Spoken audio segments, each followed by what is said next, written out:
प्रतिरोधकता पर ताप का प्रभाव। जो प्रतिरोध एवं प्रतिरोधकता होती है उन पर ताप का क्या प्रभाव होता है।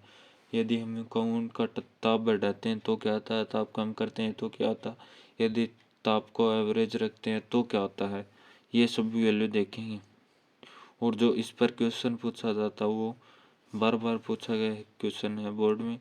वो क्वेश्चन है, किसी चालक के प्रतिरोध की ताप पर निर्भरता में संबंध दीजिए और प्रतिरोध ताप गुणांक को परिभाषित कीजिए तथा धातुओं के लिए इसका मान लगभग कितना होता है और सिद्ध कीजिए कि प्रतिरोध परम ताप के समानुपाती होता है। ये सब वैल्यू ये क्वेश्चन बार बार बोर्ड एग्जाम में पूछा जाता है। तो आए इसका आंसर हम देख लेते हैं। सबसे पहले हम देख लेते हैं प्रतिरोध की ताप पर निर्भरता। जो प्रतिरोध है उस पर उसके ताप पर क्या निर्भरता होती है। जैसा कि आप लोगों को पता है कि ताप बढ़ाने पर प्रतिरोध के मान में वृद्धि होती है। जैसे जैसे हम ताप को बढ़ाते हैं वैसे वैसे प्रतिरोध के मान में भी वृद्धि होगी। यही कारण है कि ताप बढ़ाने पर चालक में उपस्थित मुक्त इलेक्ट्रॉन तापीय ऊर्जा प्राप्त कर अधिक क्रियाशील हो जाते हैं। जैसा कि आप लोगों को पता है कि जैसे हम किसी चालक का ताप बढ़ा देते हैं तो उसमें उपस्थित इलेक्ट्रॉन तापीय ऊर्जा प्राप्त कर लेते हैं और जो उन इलेक्ट्रॉन की क्रिया गतिशीलता होती है या जो उनके वो मूव करने की का वेग होता है वो बढ़ जाता है, अर्थात वे क्रियाशील हो जाते हैं और उनकी टक्कर के कारण चालक में विक्षोभ उत्पन्न हो जाता है और जो इलेक्ट्रॉन गति करने लगते हैं वो आपस में टकराने लगते हैं। इसके कारण चालक में तापीय विक्षोभ उत्पन्न हो जाता है जिससे चालक के प्रतिरोध में भी वृद्धि हो जाती है। अब देखते हैं कि माना चालक का प्रतिरोध 0 डिग्री सेंटीग्रेड पर R0 है तो तथा T सेंटीग्रेड पर RT है तो प्रतिरोध में परिवर्तन। यदि कोई चालक है उसका प्रतिरोध 0 डिग्री सेंटीग्रेड पर R0 है और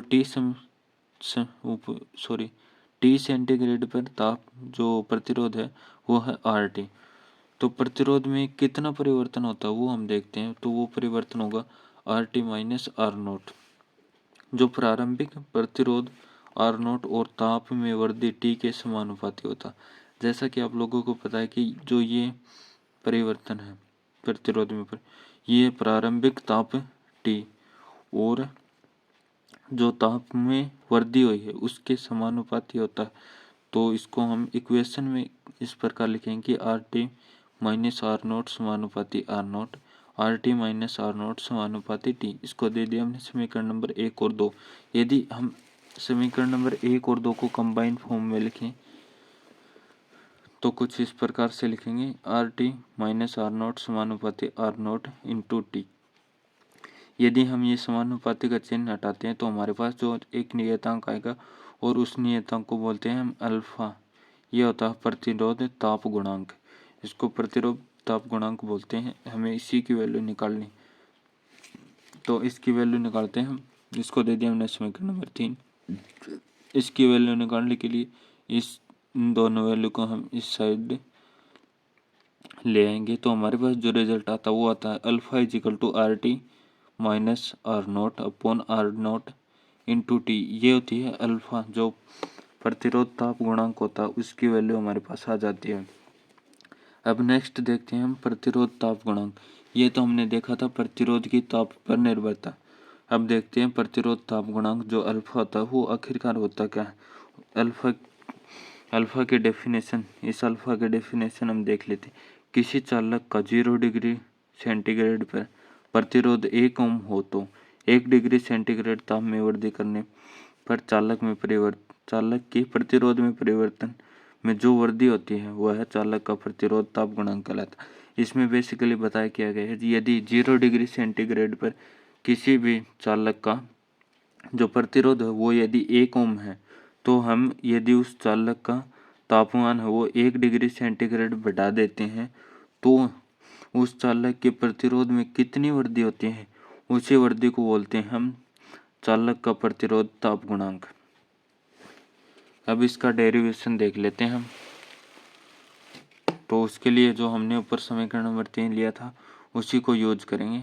तो वो समीकरण नंबर 3 हम एज इट इज लिख लेते हैं, R T minus R naught is equal to alpha R T into T. R T naught sorry alpha R naught T, sorry alpha R naught T है, मैंने गलत बोल दिया था। तो अब हम करते क्या है, इस माइनस आर नोट को इस साइड ले आते हैं। तो R T is equal to R naught plus alpha R naught T, ये वैल्यू आ जाएगी। अब हमको करना कि बेसिकली ये जो आर नोट है इस टर्म में भी है, इसमें भी, तो हम इसको कॉमन ले लेते हैं। तो हमारे पास ये आर नोट बाहर आ जाएगा और यहाँ पर आ जाएगा R T is equal to R naught into 1 plus alpha T, ये वैल्यू आ जाएगी। देखते हैं कि यदि T1 सेंटीग्रेड पर प्रतिरोध R1 है और T2 सेंटीग्रेड ताप पर प्रतिरोध R2 है, तो R1 हो जाएगा, वो हो जाएगा R note into 1 plus alpha T1, इससे ही हमने लिखा है। और R2 है वो हो जाएगा R note plus 1 plus alpha T2। इसमें बेसिकली जो टेम्परेचर है वो है 1 और हमने 2 के लिए निकाला है, इसके लिए हमने यहाँ पर 1 और 2 लगा दिया है। जो टी की वैल्यू रखी है हमने R1 और R2 और कुछ भी चेंज नहीं किया, बस इतना ही चेंज किया। अब नेक्स्ट इसको सॉल्व करने के लिए हम समीकरण नंबर 5 में से 4 को सब्ट्रैक्ट कर देते हैं। जैसे हम समीकरण नंबर 5 से 4 को घटाते हैं तो हमारे पास जो रिजल्ट आएगा वो आएगा R2 minus R1 is equal to R naught into 1 plus alpha T2 minus R naught 1 plus alpha T1। अब इसको सोल्व करते हैं तो आएगा आर नोट प्लस, इसको अंदर मल्टीप्लाई कर लेते हैं, R naught plus R naught alpha T2 minus R naught, इसको भी अंदर मल्टीप्लाई कर लें, R naught minus R naught alpha T1। R naught से आर नोट कैंसिल हो जाएगा तो आएगा R naught alpha T2 minus R naught alpha T1। अब हम देखते हैं कि R2 minus R1 is equal to R naught alpha T2 minus T1। यहाँ पर हमने क्या किया है, आर नोट अल्फा को कॉमन ले लिया है और जो T2 माइनस T1 है ये अलग अलग हैं, तो ये आ जाएंगे कॉन्स्टेंट। तो अब हम यहाँ से जो अल्फ़ा की वैल्यू है वो वैल्यू निकाल लेते हैं। तो उसके लिए हम इस वैल्यू को आर नोट और T2 माइनस T1 है, इसको इस साइड ले आते हैं। तो हमारे पास अल्फ़ा की जो वैल्यू आती है वो होती है R2 minus R1 upon R naught into T2 minus T1। Basically आपको पता है कि ये क्या है, कि ये है T2 माइनस T1 है, वो है टेम्परेचर का डिफरेंस। तो इसको हम डेल टी से रिप्रेजेंट करते हैं। तो ये वैल्यू हम यहाँ पर पुट कर देंगे तो हमारे पास रिजल्ट आएगा, वो आएगा alpha is equal to R2 minus R1 upon R naught del T. अब नेक्स्ट हम क्या करते हैं, जो समीकरण नंबर 4 है उसको जो 5 है उसको 4 से डिवाइड कर देते हैं। तो हमारे पास जो रिजल्ट आता है वो आता है R2 upon R1 is equal to R naught 1 plus alpha T2 upon R naught 1 plus alpha T1। R naught से आर नोट कैंसिल हो जाएगा तो रिजल्ट आएगा, वो आएगा R2 upon R1 is equal to 1 plus alpha T2 upon 1 plus alpha T1। अब हम इसको सोल्व करते हैं तो हमारे पास आता है R1 plus R1 alpha T2। हमने इसको मल्टीप्लाई कर दिया, इसको इससे, ये वैल्यू आ गई is equal to R2 plus R2 alpha T2।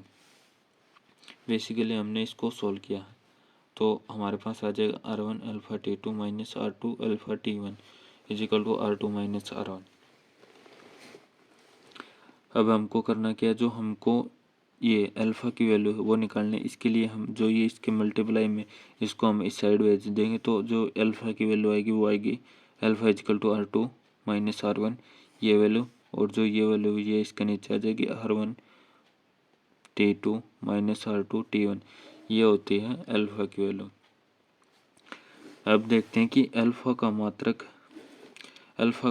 क्या होता है, कि अल्फ़ा का मात्रक सेंटीग्रेड इनवर्स होता है। अधिकांश धातुओं के लिए अल्फा का मान लगभग 1/273 प्रति सेंटीग्रेड होता है। धातुओं के लिए अल्फा का मान धनात्मक होता है। ये सब हमने देख लिया।